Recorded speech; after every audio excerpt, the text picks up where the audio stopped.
Hello, dear students. Welcome to I-Fal. My name is Teacher Nikki, and I am here to have another video lesson with you. So I am so excited to talk about a new topic for you today that will help you understand and construct better sentences using the English language.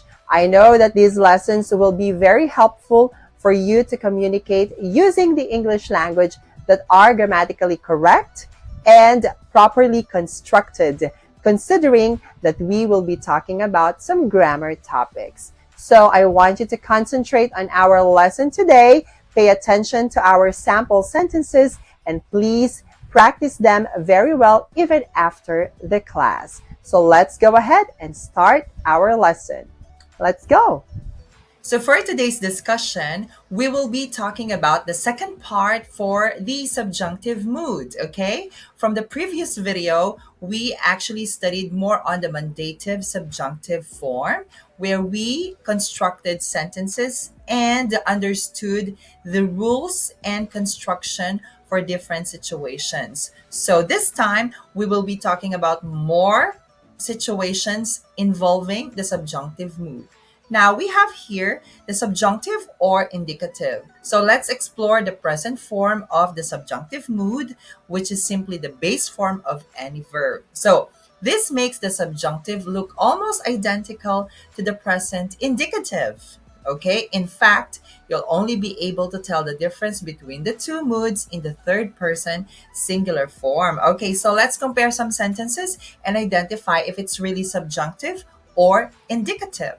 Okay, so let's see what we have here. So we have the person and number. So we have the third person singular, he, she, it. Okay, in subjunctive, we say, I recommend that he arrive at school on time every day. Okay, so in the indicative, it is wonderful that he arrives at school on time every day. So what's the difference? Of course, in the subjunctive, we say that there are two verbs. The first one is your indicative verb, and the second one is your subjunctive. And take a look at the kind of verb that you use, because this verb could indicate that it is a subjunctive sentence. All right? Okay, so first person singular, I. They recommend that I arrive at school on time every day. Okay, so there's no changes to that. It still follows the rule, or not follow the common rule for subject verb agreement. It is wonderful that I arrive at school on time every day. So still there's no verb that indicates that it is subjunctive mood. Okay? First person plural, we. They recommend that we arrive at school on time every day. So there's no change. It's wonderful that we arrive at school on time every day. So second person, singular or plural, the you. I recommend that you arrive at school on time every day.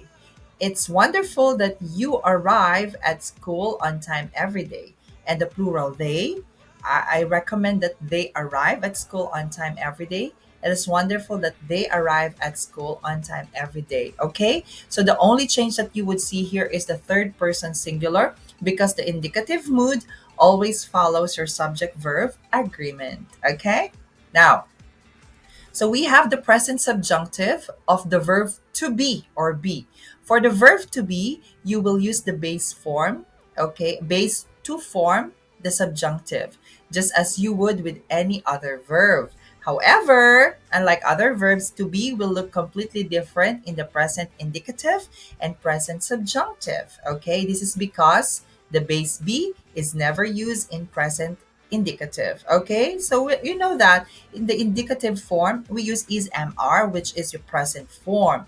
But in the subjunctive, we use be, which is the base form. Example here, they suggest that I be here on time, not I am here on time. Okay, so as you can observe here, all of our sentences in the subjunctive mood will be.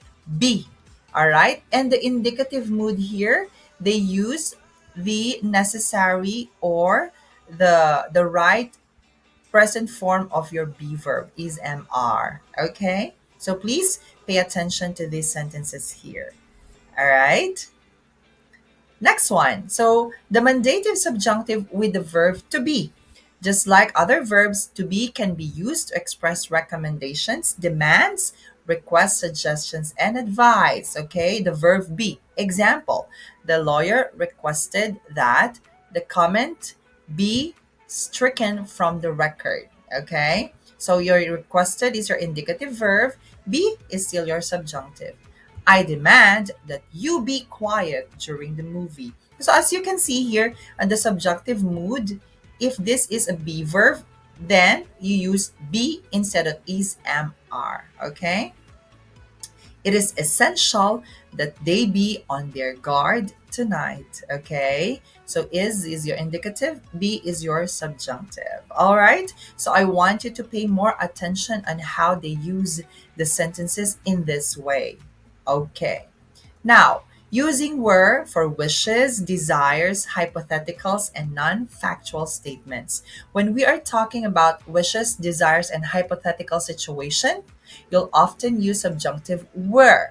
Up until now, you've been using indicative were to talk about past. Okay, we were at the park all day yesterday. So this is okay an indicative sentence. Now, for wishes, desire, hypothetical situations, okay, where do not refer to the past. Instead, they are statements that you would make while daydreaming or imagining. So it's like an imagination, a hypothetical situation, okay? So it means it's not true or it's non-factual, okay? So now in the chart, let's see how the verb were is used, okay? Look at this one. If I were at the baseball game right now, I'd be eating a hot dog, right? So you can see there that this is hypothetical. If he were at the baseball game, if we were, okay, if you were, if they were. So it means where is used for, okay, usually with the sentences if or I wish, okay? So it does not follow your subject verb agreement. And remember, this is an indication of a non factual situation or hypothetical situation, okay? Now, if today were Saturday, I would sleep in. This is an example of hypothetical and non-factual situation. It's not Saturday. The speaker is just imagining that she might do on Saturday. I wish today were Saturday so that I could sleep in. So the speaker is using subjunctive where to express a wish or desire. I wish today were, right? This statement could also be considered hypothetical or non-factual because it's not actually Saturday. I wouldn't go any closer to the tiger if I were you.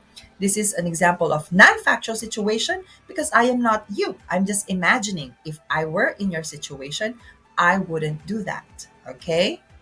Lastly, in the examples above, would represent the conditional mood, which you'll learn later on or we've already learned. So in British, the indicative is preferred for hypotheticals. Okay. If today was Saturday, I would sleep in. So this is in British, they would still follow.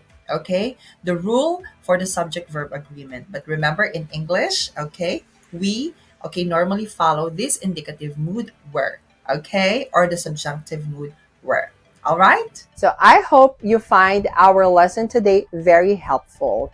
So as I always say, the secret in making your communication skills in English better is constant practice. So I want you to please keep on practicing all the lessons that we've had in the past and even this present lesson. So I know that you can do it really well and you'll improve yourself eventually. So just keep believing in yourself and practice more, okay?